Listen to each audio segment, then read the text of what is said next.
سلامونه ملګرو، امید ده چې تاسو ټول روغ جوړ یاست او ژوند مو ښه روان وي.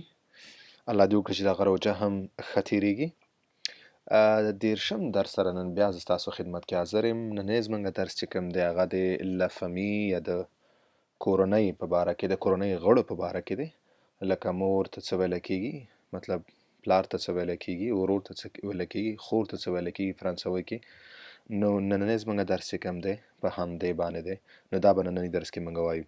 امید ده چې تاسو تر شوي ویډیوګانې ټولې کتلي او ټول درسونه هم تعقیب کړي. نو راځئ چې درس شروع کړو. ښه، ما دلته 2 کالمه جوړ کړي دي. اولني کالم کې په انګلیسي کې لیکل شوی دی، دویم کالم کې په فرانسوي کې ما لیکلی دی. هغه انګلیسي کې ما دې د وجې لیکلی یو، خو چې کوم دی اکثرا ملګري په انګلیسي زموږ ستاسو پوهېږي. دویم زما کمپیوټر چې کوم دی فی الحال هغه پښتو کیبورډ نه سپورټ کوي، نو وخت سره به دا مشکل هم حل شي. نو بیا به زه پښتو کې هم لیکم. د وخت تېرېدو سره دا زه ډېر کوشش کوم چې دا کار وکړي، خو لږ څه پرابلمونه دي. دا قرنطین چې خلاص شو انشاءالله دا به زه سیټ کړم، نو بیا په پښتو کې هم وي. ښه، نو اولنی چې کوم دی په انګلیسي کې موږ پیرنټس لیکلی. پیرنټس څه ته ویلی کېږي؟ په والدین ته ویلی کېږي. په فرانسوي کې ورته وایي les parents. les parents. les parents. صحیح دی؟ دویم چې کوم دی فادر، پلار ته. پلار ته ویلی کېږي le père. le père. پلار ته ویلی کېږي. مور ته ویلی کېږي la mère. la mère. صحیح دی؟ زوی ته ویلی کېږي le fils. le fils. دغه ال چې کوم دی کې راځي دا خاموش دی. صحیح دی؟ le fils. بیا لور ته ویلی کېږي la fille. la fille. صحیح دی؟ children چې په انګلیسي کې اولادونو ته ویلی کېږي، فرانسوي کې ورته ویلی کېږي les enfants. les enfants. صحیح دی؟ ورور ته le frère. frère. le frère. خور ته la sœur. la sœur. صحیح دی؟ husband یعنی خاوند ته ویلی کېږي le mari. le mari. ښځې ته صحیح دی، میرمنې ته la femme. la femme ویلی کېږي. صحیح دی؟ دا زه یو ځلې بیا تکراروم، اوس ځان له سر نه ورته تاسو ګورئ. بیا تکراروم. les parents والدین، le père پلار، la mère مور ته ویلی کېږي، le fils زوی ته ویلی کېږي، la fille لور ته ویلی کېږي، les enfants اولاد ته ویلی کېږي، le frère ورور ته ویلی کېږي، la sœur خور ته ویلی کېږي، le mari خاوند ته ویلی کېږي، le femme ښځې ته ویلی کېږي. صحیح دی؟ یو ځلې بیا زه ستاسو لپاره تکراروم. les parents le père la mère le fils la fille les enfants le frère la sœur le mari la femme. صحیح شو؟ مخکې ځو. ښه، دلته اوس چې کوم دی نیکه ته، نیا ته، تره ته، ترور ته، وراره ته څه ویلی کېږي، نو دلته ما هغه په دې دویم سلایډ کې راوړي. صحیح دی؟ په انګلیسي کې اولنی تره ته په انګلیسي کې دی، دویم کې چې کوم دی هغه په فرانسوي کې دی. نو په انګلیسي کې نیا او نیکه ته ګرینډ پیرنټس ویلی کېږي. صحیح دی؟ بیا په فرانسوي کې ورته وایي les grands parents. les grands parents. ګران تاسو مخکې ویډیوګانو کې موږ ویلی یم غټ ته وایي، لوی. صحیح دی؟ les grands parents یعنی نیا او نیکه. صحیح دی؟ نیا او نیکه. صحیح دی؟ ښه، دویم دی le grand père.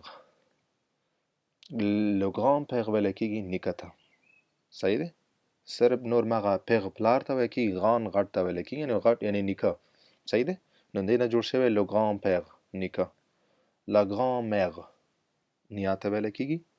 le petit fils لمسي ته ویلی کېږي. la petite fille لمسۍ ته ویلی کېږي. les petits enfants یعنې لمسیانو ته ویلی کېږي. صحیح دی؟ لمسیانو ته ویلی کېږي. لمسۍ او لمسیان چې یو ځای کې هغو ته ویلی کېږي les petits enfants. صحیح دی؟ او تره ته ویلی کېږي l'oncle. صحیح دی؟ ترور ته ویلی کېږي la tante. تانت. وراره ته ویلی کېږي le neveu. le neveu. وراره ته ویل کېږي. لا نیس په انګلیسي کې ورته لا نیس ویل کېږي ورېرې ته. صحیح ده. که زه بیا تکراروم les grands parents دا نیا او نیکه ته ویل کېږي. le grand père نیکه ته ویل کېږي. la grand mère نیا ته ویل کېږي. les petits fils لمسي ته ویل کېږي. la petite fille لمسۍ ته ویل کېږي. les petits enfants لمسۍ او لمسیانو ته ویل کېږي. l'oncle تره ته ویل کېږي. la tante ترور ته ویل کېږي. le neveu او وراره ته ویل کېږي. la nièce ورېرې ته ویل کېږي. زه بیا یو ځلې ځان له تکراروم، سر نه تاسو ګورئ چې بیا تاسو به پوه شئ صحیح تلفظ واورئ. les grands-pères وبخئ les grands-parents le grand-père la grand-mère le petit-fils la petite-fille les petits-enfants l'oncle la tante le neveu la nièce. نو دا و زموږ د کورنۍ غړي چې څومره دي د هغو نومونه چې فرانسوي کې ورته څه ویلی کېږي.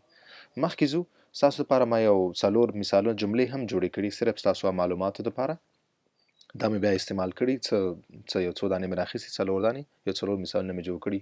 لکه اولنی مثال دی mon frère est plus grand que moi وایي زما ورور چې کوم دی هغه مانه غټ دی. صحیح دی. هغه ډېر مانه غټ دی. mon frère est plus grand que moi. Il a une sœur qui s'appelle Sandrine. صحیح دی. مطلب هغه یو خور لري چې د هغې نوم دی ساندرین. صحیح دی. j'ai une tante qui habite à côté de chez moi. وایي زما یوه ترور ده چې کوم ما سره زما کور سره نږدې اوسیږي. بل اخرنی مثال دی j'ai un oncle qui est avocat. زه یو تره لرم څوک چې یو وکیل دی.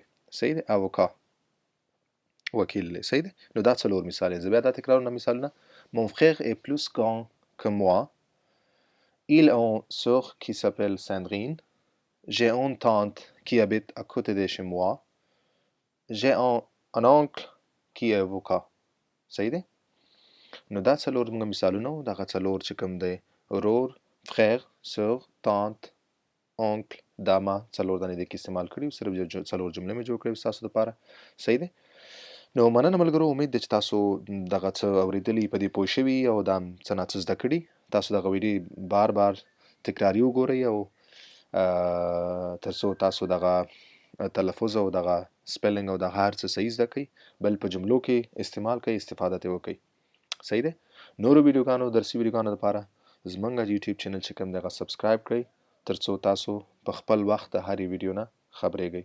مننه ملګرو، تر بلې ویډیو پورې ښه وخت. A bientôt.